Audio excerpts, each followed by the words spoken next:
한 발 더 깊게 들어가는 뉴스 프레스룸입니다. 간송미술관이 국보 2점을 경매에 내놓기로 했습니다. 코로나19로 인한 경영난에 이 국외에 반출하지 않는 조건으로 눈물을 머금고 내놨다는데요. 모두가 힘든 시기, 그래서 또 힘을 내야 하는 시기가 지금이 아닌가 싶습니다. 프레스룸 힘차게 지금 시작합니다.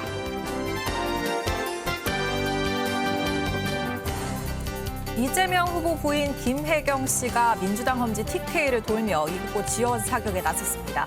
한편 윤석열 후보는 나홀로 일정을 소화 중인데 두 사람 소식 잠시 뒤 전해드립니다. 국민의힘이 이른바 무속인 논란이 불거진 선대본 산하 네트워크 본부를 전격 해산했습니다. 논란이 불거진 지 하루 만인데 관련 소식 잠시 후 짚어봅니다. 한 유튜브 채널이 윤석열 후보의 부인 김건희 씨의 통화 녹취 파일을 공개하면서 논란이 이어지고 있습니다. 이런 상황 속에서도 이재명 후보, 대선 후보 중 비호감도 1위를 기록하고 있는데요. 이 내용 짚어보겠습니다.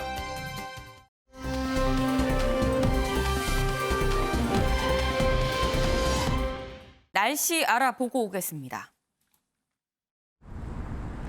네, 낮이 된 지금도 추위의 기세가 만만치 않습니다. 현재 서울이 영하 3도 보이면서 평년을 밑도는 날씨를 보이고 있는데요. 여기에 옷깃을 파고드는 칼바람에 체감 온도는 더 낮겠습니다. 전국을 강타한 매선 추위는 낮 동안에도 계속되겠습니다. 서울이 오늘 영하 9.9도로 출발하면서 어제보다도 더 추웠는데요. 한낮에도 기온이 크게 오르지 못하고 0도에 그치겠습니다. 추위는 이렇게 종일 계속되겠지만요. 내륙은 맑고 대기질도 깨끗하겠습니다. 다만 내일 전국 곳곳에 눈 소식 들어 있습니다. 수도권을 포함한 중부, 강원 영서 지역에는 1에서 5cm, 남부지방을 중심으로는 1에서 3cm, 특히 강원 영동과 울릉도, 독도 지역을 중심으로는 최고 15cm에 달하는 많은 눈이 쏟아질 것으로 예상되니까요. 시설물 피해 없도록 주의하시기 바랍니다. 오늘 낮 최고 기온 보시면 대전과 전주가 3도, 울산이 5도 보이겠습니다.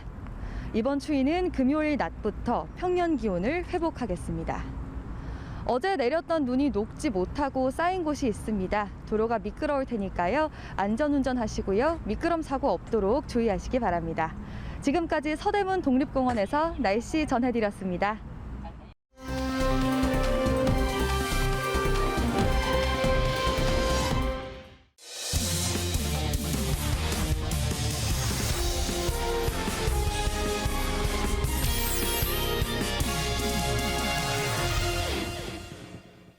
네, 힘차고 활기차게 큐시트웨이 시작해 보겠습니다.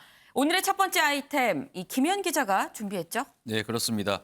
제가 준비한 아이템, 김건희 여파, 그리고 비호감도 1위입니다. 일단은 김건희 씨의 통화 녹음 파일이 지금 유튜브를 통해서 계속 공개가 되고 있는데요. 이 정치권에는 이 녹취록 여파가 계속되고 있는 상황입니다. 한편 이 반면 좀 비교적으로 유리하다고 볼 수 있는 이 상황에서도 이재명 후보, 대선 후보 중에 비호감도 1위를 기록하면서 조금 특이한 상황이 연출되고 있는데 이 내용 짚어보도록 하겠습니다. 먼저 김건희 씨 녹취 파일부터 좀 살펴보면요. 네. 윤석열 후보가 처음으로 이 녹취 파일에 대해서 이제 어떤 공식적으로 입장을 밝혔습니다. 지금까지는 윤석열 후보 이 드릴 말씀이 없다. 이런 네. 식으로 얘기를 하면서 조금 언급을 자제하는 모습 보여왔는데 처음 언급을 했거든요. 그래서 좀 눈길을 끌었는데 어떤 모습이었는지 함께 들어보겠습니다. 글쎄 저는 뭐 그 시간에 다른 일을 하고 있어서 직접 보지는 못했습니다만은 많은 분들한테 좀 심려를 끼쳐드린 점에 대해서는 죄송하게 생각하고 있습니다. 사적인 대화 내용이 뭐 이런 방송으로 이렇게 공개가 되는 과정에서 좀 뭐 부적절한 것도 있지만 글쎄 뭐 저도 잘 이해가 안 가는 면이 좀 있습니다. 사적인 그런 대화를 뭘 그렇게 오래 했는지 남편인 제가 좀 더 잘 챙기고 이렇게 했어야 되는데 제가 아무래도 선거운동하러 새벽에 나갔다가 밤늦게 들어오고 하다 보니까 제 아내와 대화할 시간이 좀 많이 부족했던 것 같습니다. 네, 윤석열 후보 그 부인 김건희 씨의 이 통화 녹취에 대해서 처음 이제 사과를 했는데요. 네. 어찌 됐든 국민 여러분께 심려를 끼쳐드려서 죄송하게 생각한다 이렇게 좀 유감 표명을 했고요. 네. 그리고 조금 눈길을 끄는 게 부인 김건희 씨에 대해서도 좀 이야기를 했는데 네. 자기가 생각해도 도대체 무슨 저런 통화를 오래 했는지 본인도 잘 내 와이프가 이해는 안 되지만은 네. 본인이 내가 너무 바빠서 그 대선 운동을 하다 보니까 집에 가서 아내와 이야기할 시간조차 없었다고 이렇게 설명을 하면서 아내와 이야기하면서 좀 정리를 할 수 있는 부분이었는데 이걸 내가 못했다. 모두 내 잘못이다. 내가 부족했다. 이렇게 발언하기도 했습니다. 네, 결국 다 내 잘못입니다라고 좀 수렴하는 그런 모습인데 지금 눈에 띄는 게 이 정작 윤석열 후보는 그 방송을 보지 못했다라고 지금 얘기를 했습니다. 그럼 이 방송을 못 봤는데 이 관련해서 기자들이 묻는 질문이 있었을 거 아니에요? 여기 제 대답을 글쎄 제대로 할 수 있었을까 싶은 게 어제 나온 이제 의혹 중에 하나가 김건희 씨가 이 선거 캠프 인사에 좀 개입을 한 거 아니냐라는 이런 의혹이 있었잖아요.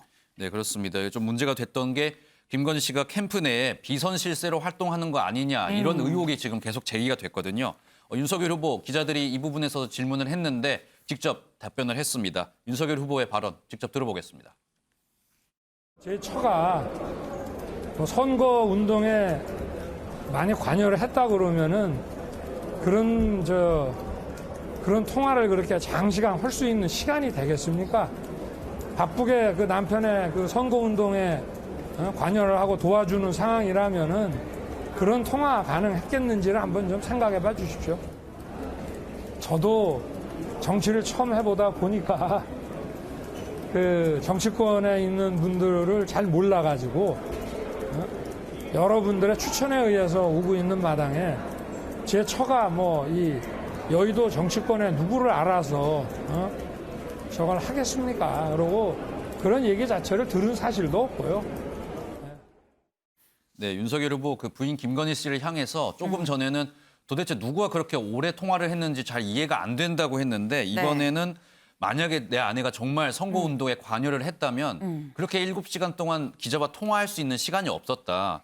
선거운동에 관여한 바가 전혀 없다. 이렇게 일축하는 모습을 보였습니다. 네. 그리고 나도 정치를 처음 해봐서 지금 정치권에 아는 사람이 없는데 나도 없는데 지금 와이프가 김건희 씨가 지금 정치권에 아는 사람이 있겠냐. 누구를 데려오고 할 그런 위치가 안 된다면서 아내 개입에 대해서는 더욱더 선을 긋는 모습 보였습니다. 네.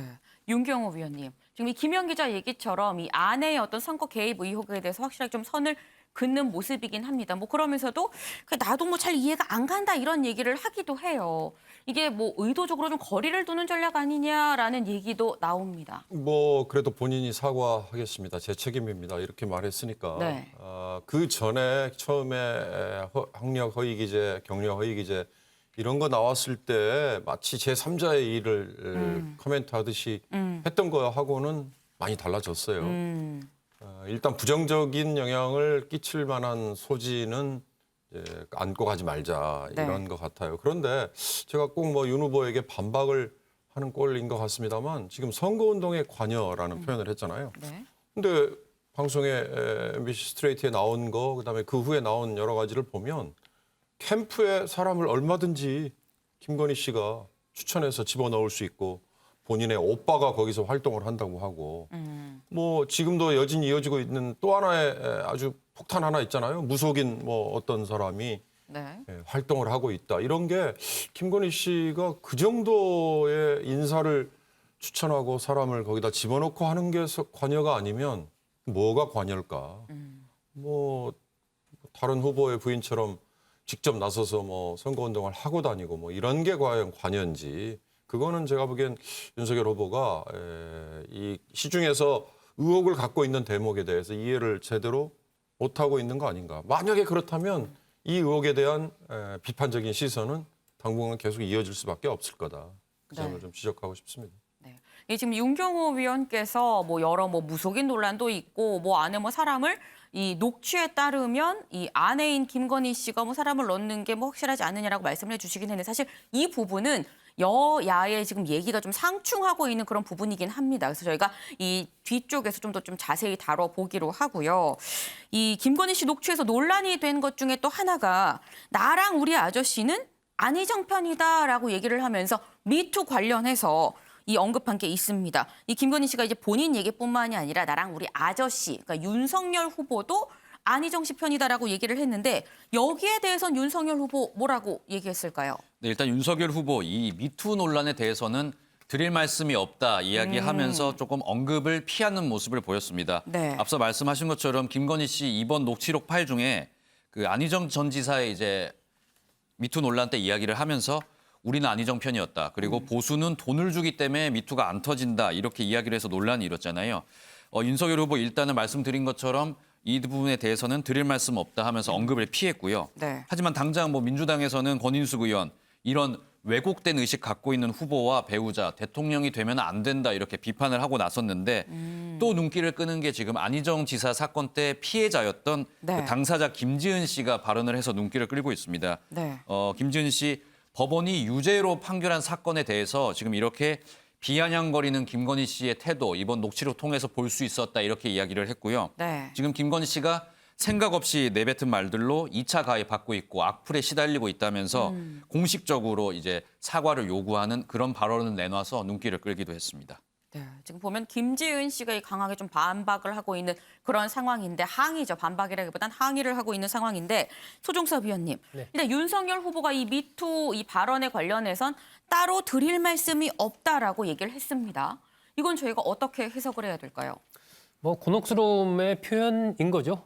그 김건희 씨의 발언을 옹호할 수도 없고 그렇다고 이제 김건희 씨를 비판할 수도 없는 그러한 곤혹스러움이 이제 그 언급에서 묻어나는 것인데 일단 저는 기본적으로 이 부분에 대해서 김건희 씨가 다시 한번 사과를 할 필요가 있지 않을까 하는 생각이 좀 듭니다.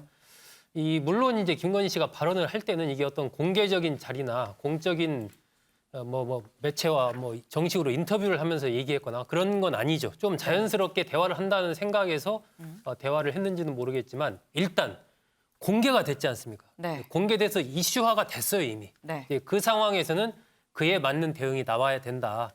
지난번에 이제 MBC 방송에서 김건희 씨가 입장문을 내고 그 부분에 대해서 부적절한 발언이고 그 부분에 대해서 사과드린다라고 얘기는 했지만 네. 그 이후에도 여진이 계속되고 있고 또 피해자인 김지은 씨가 사과를 요구했기 때문에 네. 제 생각에는 김건희 씨가 다시 한번 이 부분에 대해서 어떤 진솔한 사과를 표명하는 것이 좋지 않을까 생각합니다. 네. 지금 이 소종섭 위원께서는 김건희 씨가 이 부분에 대해서 좀 사과를 할 필요가 있다라고 얘기를 했습니다. 근데 어쨌거나 윤석열 후보는 지금 말을 아끼고 있는 상황이에요. 그러면 윤 후보 말고 국민의힘 차원에서는 별다른 대응 없었을까요? 네, 일단 국민의힘에서는 이 미투 발언 관련해서 국민의힘 선대위에서 여성본부 고문 맡고 있는 이수정 교수가 윤석열 후보 대신 사과를 했습니다. 일단 윤석열 후보를 대신해서 유감 표명에 나섰는데 일단 이 녹취록 때문에 피해를 입은 김지은 씨에게 선대위 여성본부 고문으로서 진심으로 유감 표명한다 말했고요.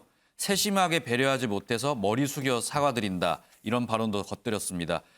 다만 이제 국민의힘 선대위 차원에서 네. 공식적인 어떤 특별한 사과는 없을 것으로 지금 예상이 됩니다. 오늘 오전에 권영세 선대본부장이 있었는데 이 기자들의 질문에 대해서 당 차원에서 공식적인 사과를 생각해 본 적은 없다. 네. 이렇게 답변을 하면서요. 어떤 이 당 선대위 차원의 공식적인 사과는 아직 계획이 없는 것으로 지금 밝혔습니다. 그래서 이 미투 문제에 대해서 이 국민의힘의 여성본부랑 선대위 지도부랑 좀 온도차가 있어 보입니다. 근데 어쨌거나 이 선대위 차원에선 이번 이 발언 문제가 없다는 쪽으로 좀 방향을 정한 것 같아요. 네, 그렇습니다. 우선 이 선대위는 김건희 씨 녹취록 여파를 막기 위해서 국민의힘이 온 당이 지금 당 지원 사격에 나서는 그런 모습입니다. 특히 이준석 대표가 좀 적극적으로 김건희 씨 옹호에 나섰는데요. 뭐 이 정도 얘기는 할 수 있는 거 아니냐 이런 식으로 이야기를 하면서 감싸기에 나서는 모습입니다. 이준석 대표의 발언 직접 들어보시겠습니다.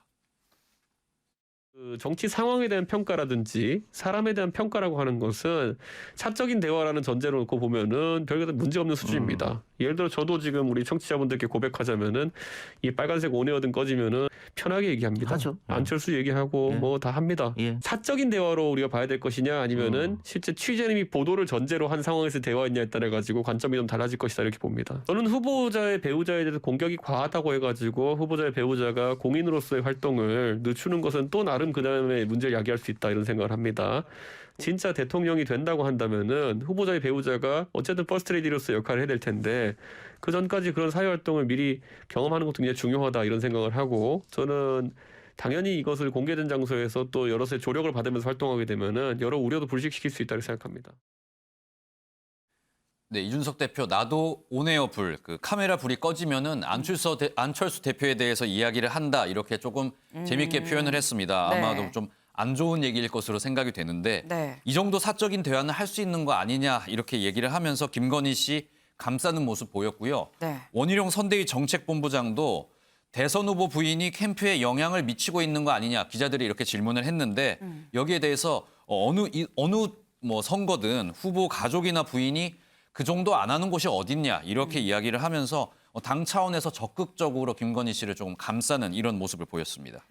사실 지금 국민의힘에서는 이게 사적 대화다라면서 이 정상적인 취재 과정이 아니었다라는 점에 좀 집중을 하고 있잖아요. 네. 이 조 전 장관이 이 녹취 파일 관련해서 조국 전 장관도 좀 입장을 냈더라고요. 네. 오늘 이 여권 관련 반응을 준비하면서 제가 준비를 해봤는데 조 전 장관이 김건희 씨 통화에 대해서 원본을 들으니 기가 막히고 섬찟하다 이렇게 맹 비난을 했습니다. 그런데 이 말이 또 분매랑처럼 돌아오기도 하는데요. 네. 그 이유가 과거 이 사법농단 관련해서 이 녹음 파일이 공개가 됐을 때 당시에 조 전 장관은 상대방 동의 없는 이런 녹음은 민사상 불법이다라면서 이런 녹취 자체를 비판하는 데 좀 집중한 바 있습니다.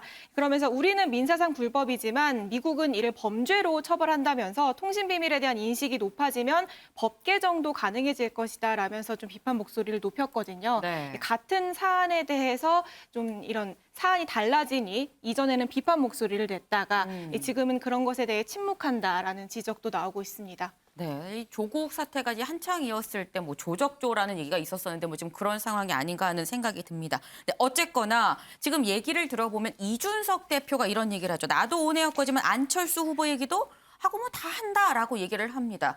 뭐 뒤에서 나라님 욕도 한다라는 말이 있긴 합니다만 이 국민의힘은 뒤에서 한 얘기를 이 앞에 내놓은 뭐 MBC 그리고 뭐 서울의 소리가 문제다라고 이 주장을 하고 있는 상황인데 여기에서 이 해설위원 두 분께 한번 여쭤보겠습니다. 먼저 윤경호 위원부터 그래서 이번 녹취 공개하는 게 맞다 안 맞다. 물론 공개가 되긴 했습니다만 맞다 안 맞다 어떻게 보세요? 시작을 보니까 서울의 소리의 이명수 기자입니다. 통화 가능하세요? 라고 분명히 밝히고 상대에게 의향을 물었더만요.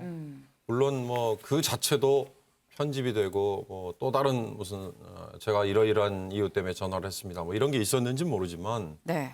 그렇게 시청자들에게 보여진 걸 전제로 한다면 기자가 뭐 어떤 목적이든 간에 취재원에게 접근을 해서 취재를 한 거잖아요. 그 취재한 걸 밝힌 거, 그건 사실상 보도를 한 거나 마찬가지라고 볼 수 있는데 문제는 본인이 일하고 있는 유튜브 서울의 소리, 그게 뭐 미디어인지 아닌지 이건 별개로 치고요.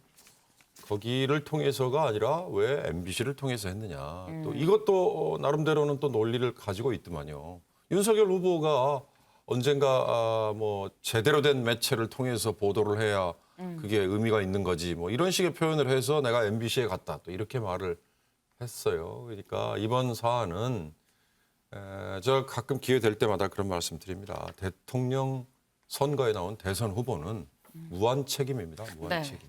이건 선택적으로 사적인 대화이고 이건 선택적으로 내가 미처 책임을 지지 않아도 되는 자유로운 입장일 때 했던 얘기입니다. 라고 한다고 해서 그게 면죄부가 주어지느냐. 면죄부 주어질 수 있죠. 그러나 유권자들은 그렇게 생각하지 않는다는 게 문제거든요.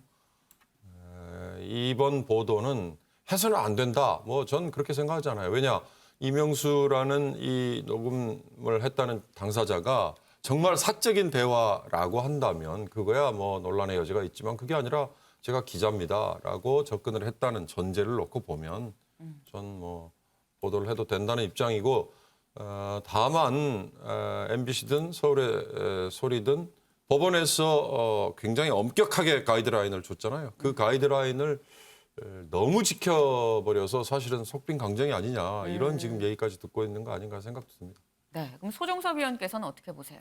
이 문제는 뭐 맞다 안 맞다의 문제가 아니고 공개될 수밖에 없는 문제이죠. 결국 궁극적으로 흐르고 흘러 공개될 수밖에 없는 운명이다. 그렇습니다. 그러니까 지난번에도 제가 한번 말씀드렸지만 김건희 씨가 이 미디어 트레이닝에 대한 위기 관리에 대한 그런 부분이 전혀 준비가 안 돼 있다 보니까 거기에서부터 문제가 생긴 것이지 그 부분을 뭐 그 이후에 여러 가지 이제 뭐 개인적으로 사적인 대화인데 녹음해서 이렇게 공개할 수가 있느냐 없느냐 이런 것은 이제 공개되는 시점에서의 논란인 거고 근본적인 부분은 김건희 씨가 왜 이 기자와 이렇게 오랜 시간 동안에 여러 차례에 걸쳐서 그 대화를 했는가 그 자체가 문제인 거죠 사실은. 그 문제인 것이지 그게 예를 들면 서울의 소리가 아니고 제3의 매체 뭐 MBN일 경우도 마찬가지고 다른 매체일 경우에도 만약에 그런 경우가 있다면 지금 같은 대선 같은 시기에 공개를 안 한다면 그것 자체도 또 여러 가지 또 문제가 될 수가 있거든요. 네. 그러니까 이 부분은 지금 상황에서는 뭐 맞다 틀리다의 의미는 없는 것이고 단지 김건희 씨의 이 미디어에 대한 대응, 어떤 감각, 개념 뭐 이런 부분들이 좀 앞으로는 달라지겠지만 좀 그런 부분에서 너무 무감각하고 위기에 대한 인식 이런 것들이 좀 나이브했던 그런 것을 보여주는 한 장면 아닌가 싶습니다. 네, 이 두 분의 말씀을 좀 종합을 해보면 한 분은 이 기자라고 얘기를 하고 접근을 했기 때문에 이건 공개가 돼도 무방하지 않냐라는 의견을 주셨고 또 다른 한 분은 옳다 그르다를 떠나서 결국 궁극적으로 공개가 될 수밖에 없는 운명이었다라고 얘기를 합니다. 물론 그래서 결국 일부 지금 현재 공개가 되어 있는 상황이긴 합니다만 국민의힘의 주장은 이게 이 사적 얘기이기 때문에 공개하는 것 자체가 맞지 않다, 불법이다라고 이 주장을 하고 있는데 그러다 보니까 김현 기자, 이 국민의힘에서 아예 이 녹취록을 공개한 이 유튜브 채널에 대해서도 이 고소를 했습니다. 네, 국민의힘 공식적으로 이 서울의 소리 측이 김건희 씨 이 통화 녹취한 이 내용은 불법이다 이렇게 고발을 하겠다고 밝힌 상황입니다. 그 전화로 1대1 전화도 있지만은 다른 녹취록 일부는 김건희 씨 사무실에서 여러 명과 이렇게 대화하는 그 장면을 이제 몰래 녹음한 파일이 있는 것 같아요. 이 부분에 대해서는 당사자들의 동의 없이 이제 다자 대화를 녹음하는 행위이기 때문에 네. 이거는 통신비밀보호법상 처벌이 가능하다. 그래서 네. 고발을 하겠다 이런 주장이고요. 그리고 녹음을 실제 진행한 이제 서울의 소리 기자뿐만 아니라 방송을 결정한 서울의 소리 이 채널까지 모두 고발하겠다고 일단 밝힌 상황입니다. 그렇군요. 지금 이 가처분에 이어서 지금 추가 고소 고발건으로 이어지고 있는 그런 모습인데 그런데 이건 아마 글쎄요. 녹취록을 공개한 쪽에서는 전혀 예상하지 못했던 바가 아닌가 싶습니다. 이 김건희 씨 저는 팬카페가 있었다는 사실도 이번에 처음 알았는데 이 팬카페 회원 수가 굉장히 또 급증을 했다고요. 네, 그렇습니다. 모두 예상하지 못했던 결과일 것 같은데요. 네. 녹취록이 보도 이후에 김건희 씨 팬카페 회원수가 정말 폭발적으로 늘었다는 소식입니다. 김건희 씨 팬카페 이 건사랑이라는 팬카페가 있는데요. 네. 이게 지난달에 개설이 된 팬카페고 회원수가 200명 정도로 이제 유지가 됐었다고 해요. 그런데 이번에 녹취록 공개 이후에 이 회원수가 엄청나게 늘어서 오늘 오전까지 살펴보니까 9,500명을 넘었고요. 곧 이제 10,000명 다 돼가네요. 네, 곧 10,000명을 넘어설 것으로 보이는데 이게 정말 엄청나게 회원수가 늘었는데 제가 팬카페 회원들 이제 반응 같은 거를 보면은 방송 보고 팬이 됐다. 이번에 녹취록 유튜브를 보고 팬카페에 가입하게 됐다. 그리고 속 시원하게 얘기했다 등 이번 방송의 보도에 대해서 네. 대부분 긍정적으로 반응하는 모습을 보였습니다. 네. 오히려 이번 이 녹취 공개가 이 국민의힘에서도 호재가 된 면도 분명히 있어 보이긴 합니다. 그런데 이제 어제 저희가 이 방송에서 MBC에서 공개된 것 외에 이 서울의 소리 유튜브 채널에서 또 추가로 공개한 내용이 있었다라고 좀 전해드리긴 했었는데 하루 사이에 그것 말고 또 추가로 공개된 부분이 있더라고요. 네, 그렇습니다. 지금 유튜브 통해서 계속 이 통화 파일을 공개를 하고 있는데요. 네. 김건희 씨의 통화 내용 중에 유시민 전 이사장과 노무현 전 대통령 그리고 조국 전 장관 등 이 진보 인사들에 대해서 이제 이야기한 내용이 지금 또 파장을 일으키고 있습니다.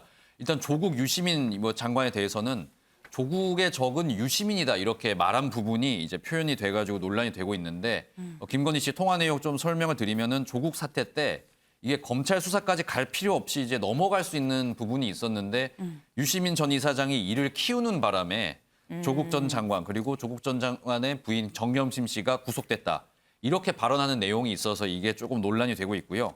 그리고 노무현 그리고 문재인 대통령에 대한 평가도 있었는데 윤석열 후보가 사실 원래 노무현 전 대통령의 굉장한 팬이었다 우리가 뭐 이렇게 말하는 내용이 있고요. 네. 윤석열 후보 같은 경우에는 뭐 노무현 전 대통령의 연설까지 다 외울 정도로 네. 그 정도로 우리는 팬이었다 이렇게 말하는 녹취가 있었고 노무현 전 대통령과 이제 문재인 대통령을 비교하는 내용도 있었는데요. 여기 문재인 대통령에 대해서 노무현 전 대통령하고 비교를 하면은 문재인 대통령은 조금 여기저기 숨는 분이다 이렇게 표현을 했고 대통령 하기에는 참모 기질이 너무 강한 뭐 이렇게 말을 좀 문재인 대통령 깎아내리는 듯한 발언이 네. 포함이 되어 있어서 이 내용이 지금 또다시 파장을 일으키고 있는 상황입니다.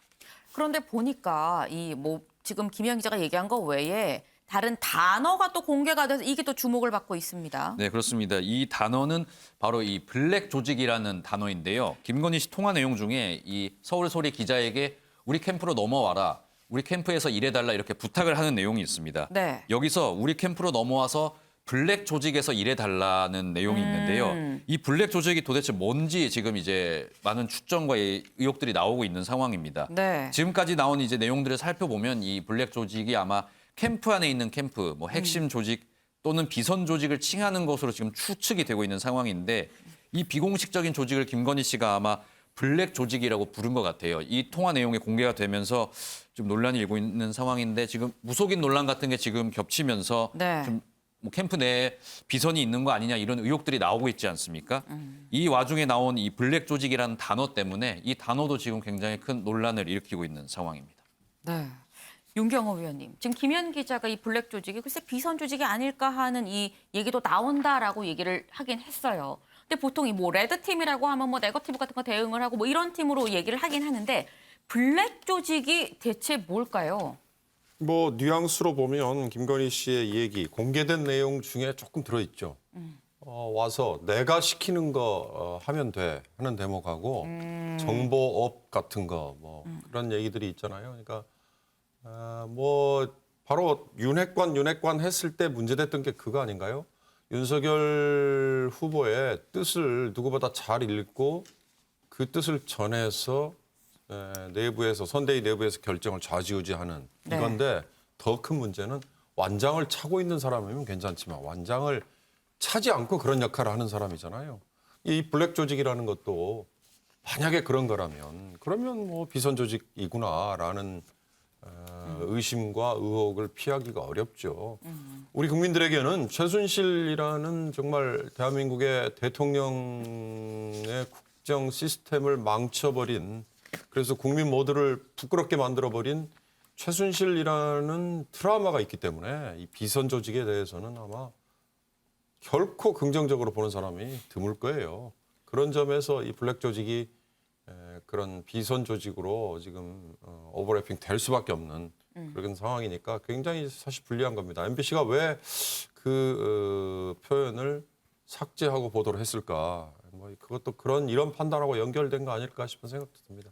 네, 뭐 이게 뭐 사실인지 아닌지는 사실 뭐 전혀 알 수가 없는 상황입니다. 다만 이 윤경호 위원께서 이 전후 맥락을 봤을 때 이 판단에 아마도 이게 비선 조직이 아닐까 하는 생각이 든다. 이런 뭐 의심을 살 수 있는 상황만은 좀 분명해 보이긴 하는데 그런데 사실 이 김건희 씨의 녹취록 이런 면을 봤을 때 분명히 윤석열 후보한테 좀 안 좋은 이런 상황이 이재명 후보 입장에선 굉장히 좀 호재일 수가 있는 건데 이런 호재 속에서도 이수아 기자, 이재명 후보 지지율은 계속 박스권에 머물러 있습니다. 네, 그러니까 지난 15일에서 16일 사이, 그러니까 이 법원에서 일부 인용 결정을 내리고 또 MBC 방송이 나가기 직전까지의 여론조사 결과가 하나씩 나오고 있거든요. 네. 근데 여기서 먼저 보면은 윤 후보가 그렇게 밀리지 않고 있는 모습입니다. 이 미디어 토마토 조사 결과를 보시면은 윤 후보 42.5%, 이재명 후보 32.5%로 윤 후보가 오차 범위 밖에서 앞서고 있다는 결과가 나왔습니다.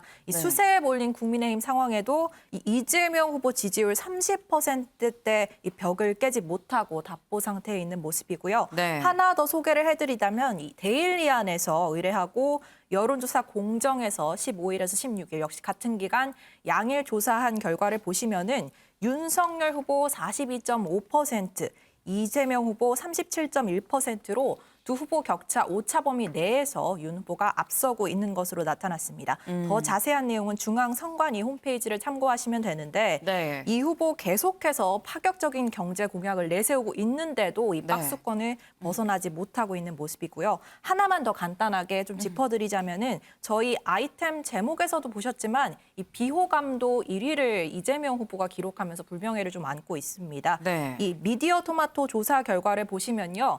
이 후보의 비호감도가 40.6%, 그리고 윤석열 후보 비호감도가 38.1%를 기록했습니다. 네. 이 지난주 수치와 비교해 보면요. 윤 후보는 비호감도가 지난주에 대비해서 8.1%포인트가 줄어들었고요. 네. 이 반면 이재명 후보는 지난주 대비 비호감도가 3.5%포인트 올랐습니다. 이 연령별로 보면 윤 후보가 대부분의 연령대에서 좀 비호감도가 낮아졌는데 이 후보는 2030에서 오히려 비호감도가 대폭 상승한 것으로 나타났습니다. 네.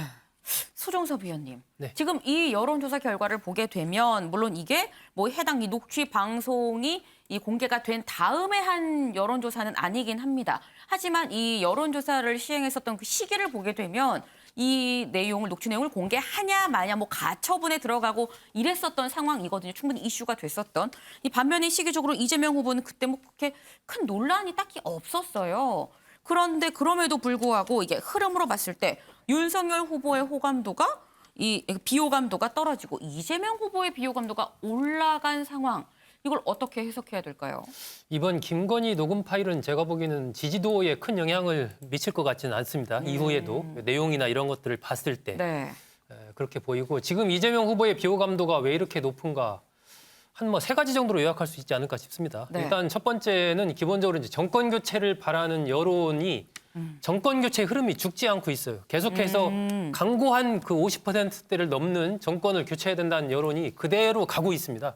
이런 흐름이 살아있는 속에서 지난번에 기억하시겠지만 그 유한기 본부장, 네. 김문기 처장에 이어서 그 변호사비 대납 의혹 관련된 의혹을 제기했던 또 한 분이 이제 네. 돌아가시지 않습니까? 이런 것들이 이제 연쇄적으로 하면서 그 사건이 터졌어요. 그것이 저는 상당히 비호감도에 좀 영향을 줬을 수가 있다. 왜 잇따른 죽음 이것이 이제 이재명 후보로서는 나랑 관련 없는 부분인데 왜 자꾸 나와 연결시키냐 이렇게 얘기를 하지만 많은 분들은 그 부분에서 뭔가 좀 이렇게 알 수 없는 뭐랄까 두려움이라고 할까요? 네. 이런 것들이 좀 있는 거죠. 그런 부분이 영향을 미쳤다라고 보여지고 그리고 이제 세 번째가 여전히 여권의 지지층, 특히 이제 60대 이상 전통적인 민주당 지지층 이분들이 이재명 후보로의 결집을 여전히 좀 주저하고 있다.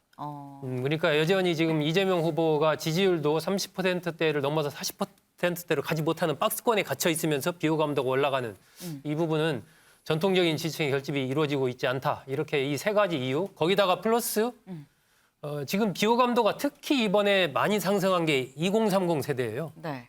그것은 역으로 본다면 2030 세대가 이제 윤석열 후보 쪽으로 좀 결집을 하면서 상대적으로 그 세대에서 이재명 후보에 대한 비호감 응답률이 높게 나온 것 아닌가. 그러니까 윤석열 후보의 지지율이 올라가면서 대척점에 서 있는 이재명 후보의 비호감도가 좀 높아진 것 아닌가. 이렇게 한 4가지로 요약을 할 수 있을 것 같습니다.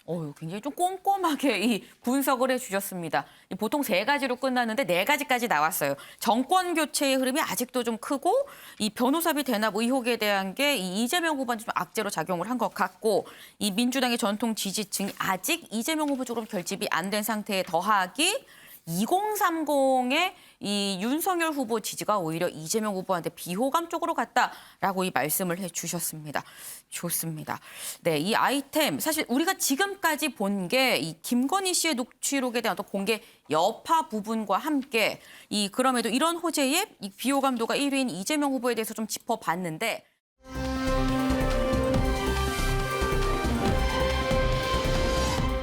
사실 이 녹취 논란 관련해서는 오늘의 흐름은 이 무속인 논란입니다. 왜냐하면 여권에서 이 집중 공략을 하고 있는 부분이 바로 이 무속인 논란이기 때문에 이 논란이 더 지금 커지고 있는 그런 모양새인데 이 부분을 좀 취재한 사람 없을까요? 네, 제가 준비를 했는데요. 네. 여권은 김건희 씨 녹취록보다도 지금 무속인 논란에 공세를 더 집중하고 있습니다. 그래서 준비한 아이템, 이 국민의힘 무속인 논란의 네트워크 본부 해체입니다. 네. 이 세계일보가 어제 건진 법사로 알려진 전모 씨가 이 국민의힘 선대본부 고문을 지내면서 윤석열 후보의 일정과 메시지에 관여를 하고 있다. 네. 또 캠프 인사에 관여를 하고 있다라는 의혹을 제기를 했는데요. 이 논란에 윤석열 후보가 직접 입을 열었습니다. 직접 들어보시죠.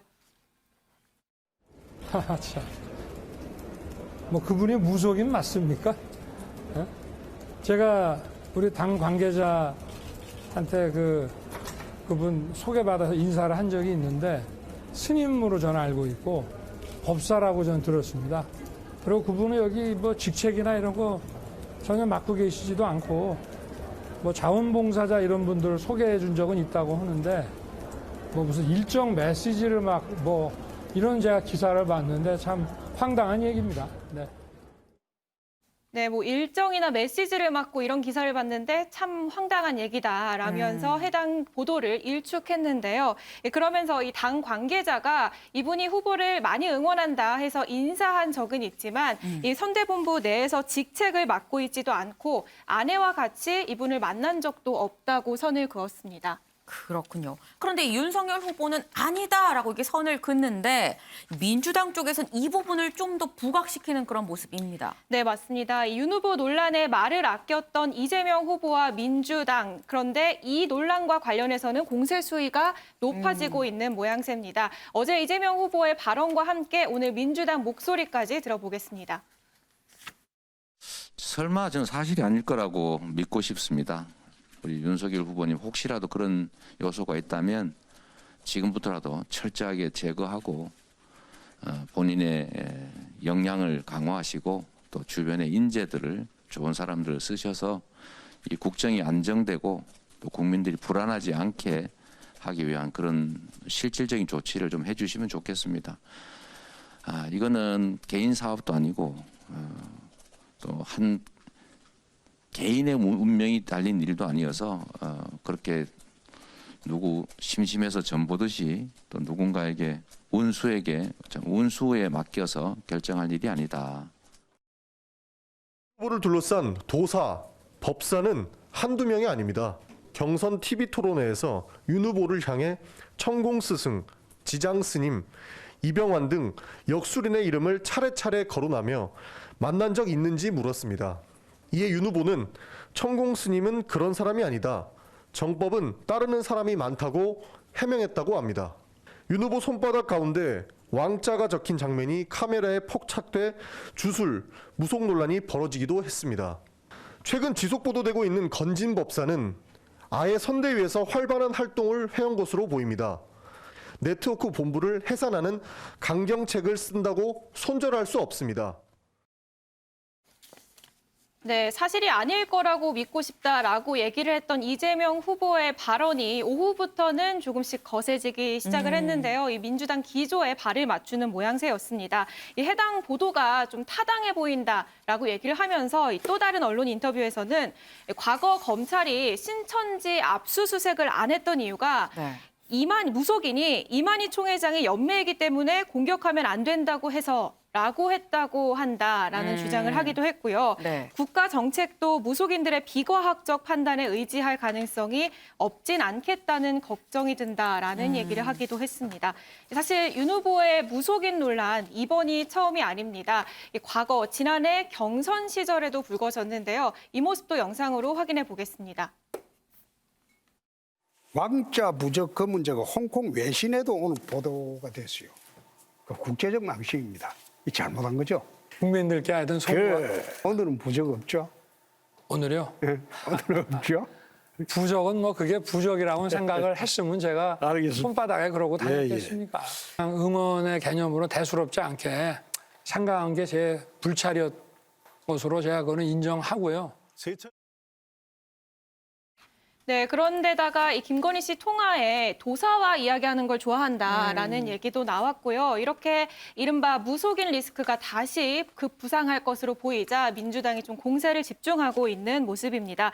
이 송영길 대표는요, 네. 다시 주술의 시대, 무속의 시대로 돌아갈 수 없다라면서 해당 논란을 겨냥을 했고요. 또 민주당도 여러 차례 공식 논평을 냈는데요. 국민은 또다시 출연한 무속인의 선거운동 농단에 대해서 윤 후보의 책임 있는 답변을 요구하고 있다라고 얘기를 했고, 그 아래 안호영 의원은 윤석열, 김건희 공동정부에서는 무속인들이 국가의 중대사를 결정하는 상황이 올지도 모른다라는 비판을 내놓기도 했습니다. 네. 여기에 조국 전 장관도 페이스북에 글을 하나 올렸더라고요. 네. 이 조 전 장관은 더킹과 곡성의 영화 장면, 이 스틸컷을 올리면서 네. 이두 영화가 생각난다라는 메시지를 남겼는데요. 두 영화에서 둘 다 구판을 벌이는 장면이 나오거든요. 네. 해당 논란을 저격한 것으로 보입니다. 네, 정말 이 민주당이나 여권이 지금 총공세에 나서고 있는 이런 상황에서 또 마침 이 무속인이라고 했었던 이 전모 씨 그리고 윤석열 후보가 같이 있는 영상이 공개가 돼서 또 이 논란이 더 커지는 모습입니다. 네, 맞습니다. 국민의힘은 전 씨가 고문도 아니고 무속인도 아니라고 선을 그었는데요. 이 해당 매체가 이 반박 이후에 한 영상을 공개를 했습니다.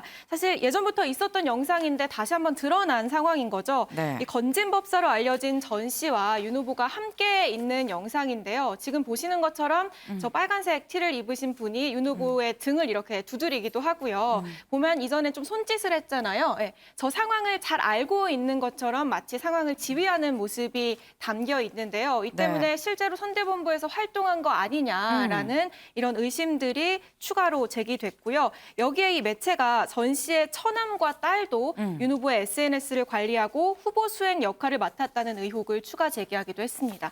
사실 이런 뭐 의혹 보도는 있을 수 있습니다. 그런데 이 의혹 보도가 맞는지는 확인을 해야 돼요. 국민의힘에서는 뭐라고 합니까? 네, 일단 먼저 저 영상에 대해서는 윤 후보가 친근감을 표시한 것에 대해서 따로 거부감을 표시하지 않았을 뿐이다라고 해명을 했고요. 네. 또 전 씨 자녀 역시 자원봉사를 했을 뿐이지 지근거리에서 보좌하는 역할은 전혀 하지 않았다라고 얘기를 했습니다. 그러면서도 오늘 오전에 이 전 씨가 드나든 것으로 지목된 선대본부 산하 네트워크 본부를 즉각 해산시켰습니다. 오늘 오전 권영세 본부장 얘기 직접 들어보겠습니다. 이 시간 본부로 소위 네트워크 본부를 해산합니다. 아시다시피 그 네트워크 본부는 후보의 정치 입문 무렵부터 함께한 조직입니다. 따라서 이 해산 조치는 당연히 후보의 결단입니다. 이유는 여러분 잘 아시다시피 그 네트워크 본부를 둘러싸고 후보와 관련해서 이 불필요한 그리고 악의적인 오해가 확산되고 있는 부분에 대해서 단호하게 이걸 차단한다는 의미가 있습니다. 네, 해당 논란이 불거진 지 하루 만에 조치였는데요. 그만큼 관련 논란을 조기에 차단하겠다는 의지가 느껴지고요. 특히나 민주당에서는 이 최순실 프레임을 들고 나온 만큼 관련 논란에 대한 좀 부담이 느껴지고 있다는 분석입니다. 네, 윤경호 위원님. 지금 보면 국민의힘에서 뭐 배우자 리스크라고 얘기를 했었습니다. 근데 이 배우자 리스크가 지금 이 무속인 리스크로 이 변모하는 듯한 그런 모습이에요. 이 국민의힘에서 이 무속인 리스크 돌파하려면 어떻게 해야 될까요? 오늘 뭐 네트워크 본부 해산해버린 것만 봐도 얼마나 네. 이 사태가 파장이 커질 수 있다는 거를 이미 간파한 것 같아요. 지난번에 임금왕자 손바닥에 그렸던 게 점점 사람들에게 확산되면서 그 파장이 얼마나 컸는지 경험을 했고요. 지금 뭐 요정 기자의 리포트에도 들어 있습니다만 이 무속인이 문제가 된 게 세계일보가 이틀 연속 보도를 해서라기보다 김건희 씨의 언급에 들어 있잖아요. 본인이 이미 그와 관련된 표현을 했기 때문에 그거와 맞물려서 이 무속인의 존재가 확인이 됐고, 그리고 더 중요한 건 아까 제가 윤핵관 얘기를 굳이 드렸던 건 이 전모라는 사람이 제대로 된 완장을 차지 않고 저렇게 활동을 했다는 그게 안팎에서 얼마나 문제가 되겠습니까? 그러면 나중에 정말로 청와대 들어가고 정권 잡고 나면 저렇게 완장 차지도 않은 사람들이 또 활개칠 수 있겠구나. 그러면 최순실 또 떠오르는구나. 이렇게 되는 거니까. 그런 점에서 네트워크 본부 해산이라는 초강수를 둔 것만 봐도 이게 네. 얼마나 악재가 될 수 있을지. 저는 아까 이미 재빠르게 지지율 조사가 나왔잖아요. 네네. 아마 이게 서서히 반영이 안 될 수는 없을 것 같다는 그런 생각이 듭니다. 네. 이게 지지율에도 아마 향후에 이 반영이 될 수 있을 것으로 보인다라는 이런 말씀까지 주셨습니다.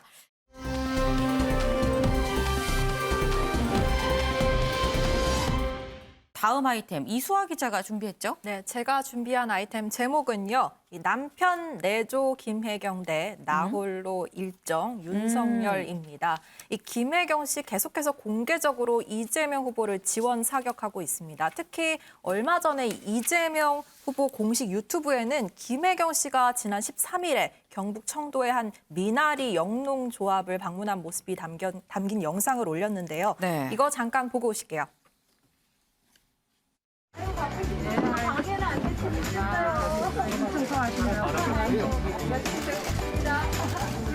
미나리가 좋다고 그러시네. 첫째 미나리는 정말 맛있어요. 그래요? 예. 우리 양띠 모임 해야 되는 거 아닌가? 같이 배워보니까 힘드신 일을 너무 자랑스럽게 잘하고 계시더라고요. 그래서 앞으로는 미나리를 먹을 때마다 청도 주민들이 생각날 것 같습니다. 네, 쌀집 아저씨 김형희 본부장의 합류 때문인지는 몰라도 이 민주당 영상들이 상당히 젊어지고 예능스러워졌다는 인상이 강합니다. 네. 이번에 자막이나 많은 부분이 좀 그런데 이 발언들을 좀 살펴보면 상품화될 미나리를 다듬으면서 김혜경 씨가 네. 미나리를 좀 싸가고 싶다. 남편이 굉장히 미나리를 좋아한다라고 발언하기도 했고요. 이 주변에 앉아있는 사람들이 전부 양띠다라고 관계자가 말해주니까 네. 여기에 대해서 김 씨도 호적상에는 6, 7년생 양띠거든요. 네. 그래서 전부 양띠 모임을 한번 해야 되지 않냐라고 살갑게 말하는 모습도 담겼습니다. 이 김혜경 씨 사실 이번만 TK를 찾은 건 아니에요. 네. 지난달 말에도 TK를 방문한 적이 있는데 이렇게 계속 민주당 험지 지역을 돌아다니면서 이 후보의 지지율을 끌어당기는 지원 사격을 하고 있는 상황입니다. 네, 뭐 양띠 모임 해야 되는 거 아니에요로까지 이렇게 얘기를 하는 거 보면 보통 친화력은 아닌 것 같아 보이긴 합니다. 그런데 이 유튜브 영상이 공개된 시점을 좀 봐야 될 게 사실 김혜경 씨가 이 바로 저 미나리를 따라간 거는 지난 13일입니다. 그런데 영상이 유튜브에 올라온 건 어제였어요. 그러니까 왜 이렇게 4일이나 지나서 소종섭 위원님. 네. 사실 이 부분을 보면은 생각이 드는 게 이 김건희 씨 논란이 지금 불거지니까 이 시점에 유튜브 영상을 올린 거 아닐까 하는 생각도 듭니다. 뭐 그랬을 수도 있을 것 같습니다. 전략적으로 좀 고려를 했을 가능성이 있지 않나 싶은데 이 김혜경 씨는 뭐 요리 책도 냈고 네. 스스로가 요리에 대해서 관심도 많고 그리고 선거를 벌써 성남시장 선거부터 하면 지난 대선 때도 한 번 했고 또 경기지사 선거했고 이렇게 저렇게 따지면 한 5번을 벌써 선거를 뛰었거든요. 네. 그러니까 선거 운동을 어떻게 해야 되는지를 너무 잘 알아요. 아. 그렇기 때문에 저렇게 자연스럽게 어디 가든지 잘 저기에 어울릴 수 있는 그러는 것이 이미 이제 트레이닝이 된 거죠, 훈련이. 반면 이제 김건희 씨 같은 경우는 뭐 전혀 그 선거에 경험이 없으니까. 처음이니까. 네, 처음이다 보니까 지금 뭐 공개적으로 지금 나서지도 못하고 있는 상황에서 각종 의혹에 휩싸여 있는 상황인데 저는 김건희 씨도 네. 이제 곧 설이 다가오지 않습니까? 저는 설 전에 공개적인 활동을 할 필요가 있다라고 생각을 합니다. 이게 뭐 나중에 결과가 어떻게 될지 모르겠지만 어쨌든 윤석열 후보의 배우자로서 네. 많은 여러 가지 의혹도 있고 곤혹스러움도 있겠지만 그래도 이 투표일까지 한 번도 대중 앞에 이렇게 나서지 않고 네. 투표를 한다라는 것은 상상하기 좀 어렵거든요. 제 상식으로는. 네. 그렇기 때문에 다음 주 정도 설이 또 다가오고 하니까 설이라는 걸 하나의 기점으로 삼아서 좀 공개적으로 활동을 하는 것이 또 자신에게 이제 닥쳤던 여러 가지 그런 의혹이라든지 이런 부분은 그런 부분들대로 또 방어해 가고 이것이 또 국민에 대한 예의가 아닌가 하는 생각이 들기 때문에 나중에는 이 김혜경 씨와 김건희 씨가 같이 이렇게 대중들과 좀 이렇게 시장에서 같이 뭐 이렇게 하는 그런 영상을 좀 볼 수 있었으면 좋겠다 하는 생각을 갖습니다. 네, 이 김혜경 씨 영상을 보면서 지금 김건희 씨 얘기도 좀 같이 소정섭 위원께서 해주셨습니다. 설 전에는 김건희 씨도 좀 나와서 선거운동을 해야 될 것 같다라는 이 조언을 좀 주셨는데 그 이수아 기자, 사실 김건희 씨는 지금 녹취 논란 때문에 사실 뭐 앞으로 나설 수 없는 상황이긴 해요. 지금 윤석열 후보 쪽은 좀 어떻습니까? 네, 윤석열 후보 소식은 김현 기자가 준비를 김현 해봤습니다. 기자가 준비했을까요? 네, 윤석열 후보 소식은 제가 준비를 했는데요. 네.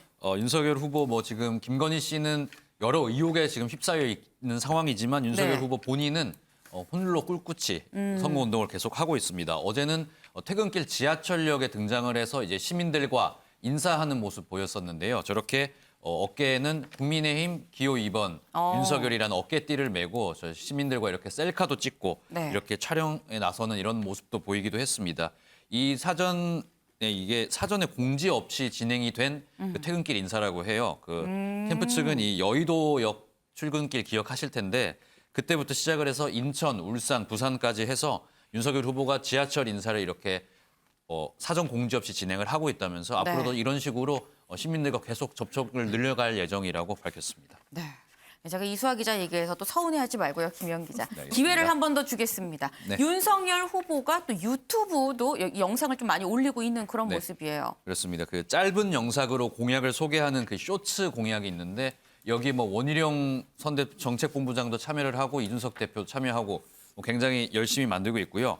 직접 요리를 해서 이제 시민들한테 대접을 하는 네. 그 성열이 형네 밥집이라는 유튜브가 있는데 윤석열 후보 여기서도 굉장히 열심히 지금 운영을 하고 있습니다. 마침 어제 영상이 새로 하나 올라왔다고 하는데요. 어떤 모습이었는지 함께 보시겠습니다. 2030 대표에서 가벼운 좀 호기심 풀러 왔습니다. 사실 우리 집에서 제일 맛있는 요리입니다. 예. 감사합니다. 최근 가장 고민은 사실 집이죠. 월세도 조금 올랐고 전세도 그렇고. 공급량이 좀 많이 나오게 만들어서 집값이 더는 그렇게 막 안 오른다라고 하는 그 시그널을 시장에다가 줘야 되고 청년 주거에 대해서는 정부가 재정으로 보조도 좀 해줘야 됩니다. 이 상태로는 어렵고. 네, 윤석열 후보 유튜브를 저도 어제 봤는데 그 소고기 두부전골 요리를 직접 해가지고 이제 20대 청년이랑 같이 나눠 먹으면서 이렇게 토론을 하는 그런 모습 프로더라고요. 네. 20대 이 청년 손님이 아무래도 가장 큰 문제는 가장 큰 고민은 이제 집이다 이렇게 이야기를 하니까 윤석열 후보 뭐 공급량을 늘려서 시장에 집값이 더 이상 오르지 않겠다는 시그널을 정부가 줘야 된다 네. 이렇게 이야기를 했는데요. 어떤 좀 본인의 인간적인 모습과 함께 정책 홍보도 함께하는 그런 모습 보였습니다. 네, 저 집밥 정말 궁금합니다. 맛있을까요? 네. 근데 우리가 지금 이 다루다 보니까 아무래도 김혜경 씨랑 윤석열 후보랑 좀 본의 아니게 이렇게 좀 대비가 되는 모습인데 사실 어제 당사자들끼리 뭐 이재명 후보랑 그리고 윤석열 후보 두 사람이 같이 직접 대면하지 않았습니까? 네, 그렇습니다. 사실 한 명이 더 있었는데 안철수 후보도 같이 있었습니다. 네. 어제 열린 그 재경 대구 경북인 신년 교례회가 있는데요.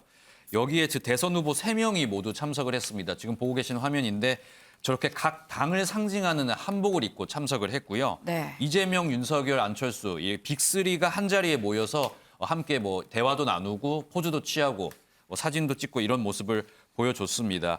여기서 일단은 나란히 뭐 여러 장면이 보였는데 조금 눈길을 끄는 게 그 윤석열 후보와 안철수 후보 같은 경우에는 하루에 저게 2번 만나는 경우가 있었다고 하더라고요. 일정이 겹치면서 네. 2번을 만났는데 두 후보 따로 뭐 길게 이야기는 하지 않고 서로 악수만 하고 뭐 인사만 하는 정도로 그쳤다고 하는 그런 상황입니다. 아무래도 대구 경북 뭐 행사였던 만큼 뭐 이재명 후보는 본인이 경북 안동 출신이다 이렇게 강조를 했고 윤석열 후보, 안철수 후보 모두 대구 경북과의 인연을 좀 강조하는 모습 보였습니다. 네, 그렇군요. 그런데 오늘 들어온 얘기 중에 또 토론 얘기가 있습니다. 네, 그렇습니다. 조금 전에 들어온 소식인데요. 오는 27일에 이재명, 윤석열 양자 TV 토론이 확정이 됐다는 소식입니다. 처음 이제 두 후보가 이제 처음으로 TV에서 토론으로 맞붙는 건데 일단 지금까지 나온 내용으로는 120분간 이제 토론이 진행될 예정이고요. 토론 네. 주제와 진행 뭐 방식 같은 거는 추후에 결정이 될 것이라고 하는데 네. 또 방금 들어온 소식이 안철수 후보 같은 경우에는 여기에 대해서 좀 반발하는 움직임을 잠시 뒤에 한 3시쯤에 기자회견을 할 거라고 해요. 여기 양자 토론에 대해서는 안철수 후보 지속해서 좀 반대하는 입장을 현지해 왔는데 이 토론도 어떻게 좀 진행이 될지 저희가 관심 있게 지켜봐야 할 것 같습니다. 네, 일단 뭐 이재명 후보, 윤석열 후보의 스파링 날짜가 정해졌습니다. 하지만 이게 실제로 실행이 될 수 있을지는 이 안철수 후보가 반발을 하고 있기 때문에 좀 더 지켜봐야 될 부분으로 보입니다.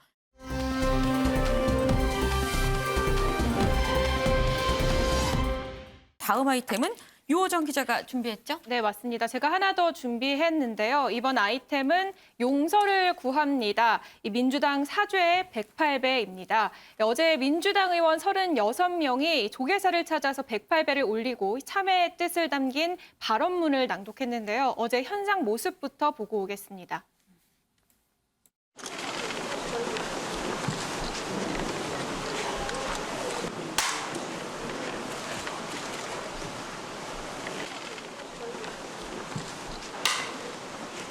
저희 당 소속의 의원님의 이 부적절한 말씀으로 인해서 우리 민주당과 불교계 사이에 불편한 관계가 만들어진 데 대해서 용서를 구하는 마음으로 108배를 드리게 됐습니다. 앞으로 불교계와 의원님들 간에 많은 소통과 그리고 화합이 이루어져서 국가 발전에 이바지하는 데 큰 밑거름이 되었으면 합니다. 네, 윤호중 원내대표가 저희 소속 의원님의 뭐 부적절한 발언이라고 얘기를 했는데 정청래 의원의 발언을 얘기를 하는 것 같아요. 네, 맞습니다. 지난해 국정감사에서 이 정청래 의원이 해인사의 문화재 관람료를 통행료로 지칭을 하면서 공이 김선달에 비유해서 불고개에 반발을 샀는데요. 관련 영상도 직접 확인해 보겠습니다. 아니 3.5km 밖에서 매표소에서 표 끊고 통행세 내고 들어가요. 그 절에 안 들어가더라도 내야 돼요. 봉이 김선달도 아니고요. 이런 거는 문화재청이 나서서 해결해 주셔야 되지 않을까 이런 생각이 들고.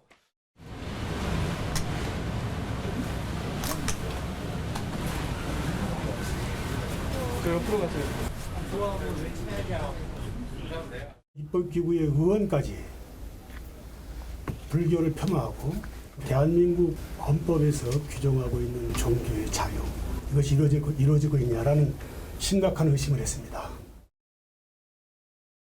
네, 이후에 조계정의 거듭된 요구에도 정청래 의원이 사과를 하지 않았고요. 결국 당대표와 이재명 대선 후보의 대리 사과 이후 지난해 11월 25일에 정청래 의원이 조계사를 찾았지만 문전박대 당했습니다. 이미 늦었단 거죠. 여기에 이번 주 금요일에 조계정이 전국 승려대회까지 예고한 상황이기 때문에 민주당 발빠르게 움직여야 하는데요. 결국 불심 달래기 위한 총력전에 나선 겁니다. 어제 이 자리에는 이 종로 지역구 의원이었던 정세균 전 총리도 나섰고요.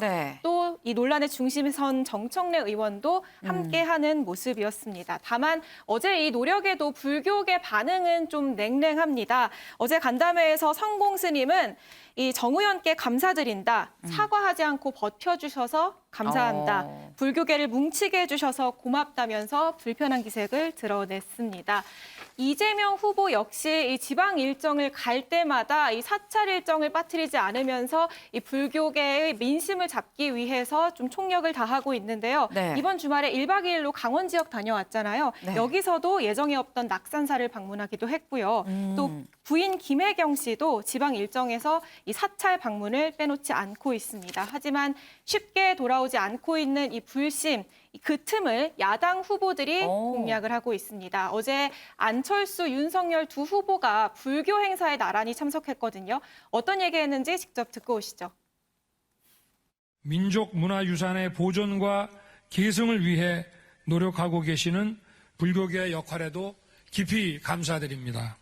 불교계에 대한 여당 의원의 망언까지 있었습니다. 참으로 유감스러운 일입니다. 안 후보는 여당 의원의 망언이라면서 직접적으로 겨냥했고요. 윤 후보는 콕 집어서 불교계의 문화유산 보존 역할을 강조했습니다. 그렇군요. 그런데 사실 민주당에서 이 논란이 되고 있는 이것뿐만은 아닙니다. 이 외에도 청년위원회에서 나온 발언이 지금 논란이 되고 있습니다. 네, 맞습니다. 이 청년 선대위에서 활동하는 구본기 씨의 SNS 글이 뒤늦게 알려지면서 논란이 됐는데요. 어떤 내용인지 함께 살펴보시면요. 저와 여러분은 이미 보통 사람이 아니다.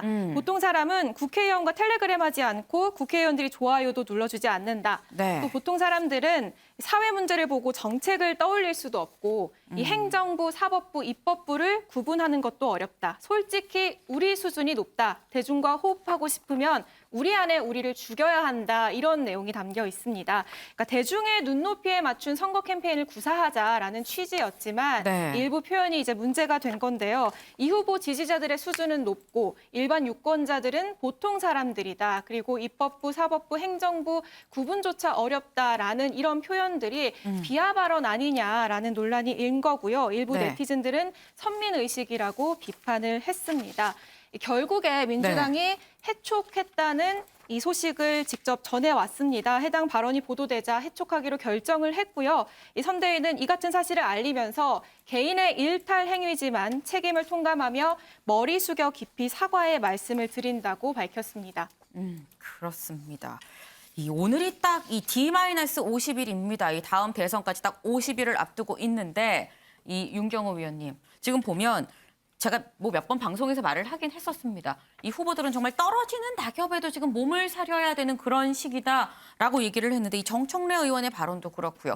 이 청년위원회의 이 구모 씨 발언도 그렇고 이 굉장히 이 후보 입장에서 좀 큰 타격을 입을 수 있는 그런 발언들입니다. 그렇습니다. 선거 때는 굉장히 민감하죠. 그리고 아무것도 아닐 거라고 생각하는 발언이나 글 이런 게 예상외의 파장을 또 가져와요.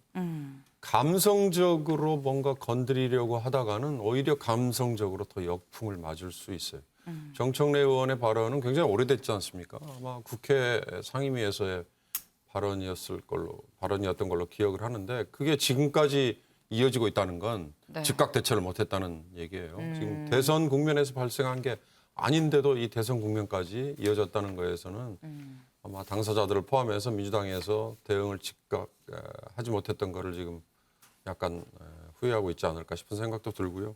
종교 문제, 또 세대 간의 문제, 또 성 문제 이런 것들은 이성적인 판단보다는 조금 다른 차원에서 역풍을 또는 뭐 또 어떤 경우는 긍정적인 동정을 가져올 수도 있다. 이게 바로 선거다. 그런 걸 감안한다면 앞으로는 아까 앵커 얘기 중에 네. 떨어지는 낙엽도 조심해야 한다. 이걸 아마 각자 다 명심하지 않을까 싶습니다.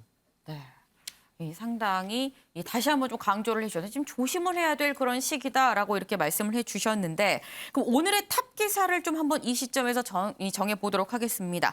이 오늘의 탑 기사, 이 현재 이 여야의 이 현재 상황을 좀 있는 그대로 좀 한눈에 볼 수 있는 게 김현 기자의 기사라고 이 생각이 됩니다. 김건희 여파 대 비호감도 1위. 오늘은 이 기사를 탑 기사로 올리도록 하겠습니다.